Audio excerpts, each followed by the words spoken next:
رسول صلی اللہ علیہ وسلم نے فرمایا، صحیح بخاری کی روایت ہے جو اللہ ذوالجلال سے بیان کر رہے ہیں،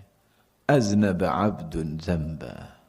بندے نے گناہ کیا، کہتا اللہم اغفر لی ذنبی، اے اللہ میرے گناہوں کو معاف کر دے۔ فقال تبارک وتعالی اذنب عبدی ذنبا فعلم ان له ربا يغفر الذنب ويأخذ بالذنب ثم عاد فاذنب، میرے بندے نے گناہ کیا، اب اسے پتہ چل گیا ہے کہ کوئی معاف کر سکتا ہے، اس کا رب ہے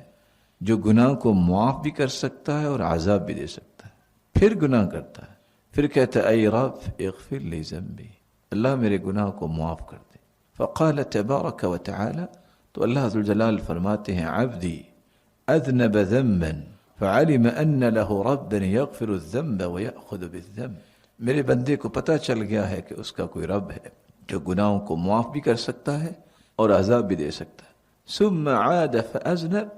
تیسری مرتبہ پھر وہ گناہ کی طرف لوٹتا ہے، فقال اے رب اغفر لی ذنبی، اے اللہ میرے گناہ کو معاف کر دے۔ فقال تبارک وتعالی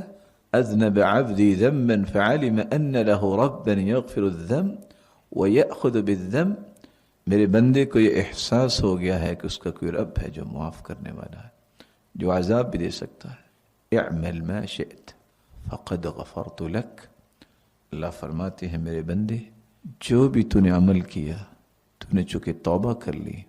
قد غفرت لک، میں نے تجھے معاف کر دیا۔ یہ اللہ ذوالجلال کی لامتناہی رحمت کا ایک نمونہ ہے کہ انسان جتنی مرتبہ بھی گناہ کر کے توبہ کر لے، اللہ اسے معاف کرتے ہیں۔ اللہ ذوالجلال سے ہم سب کو دعا کرنی چاہیے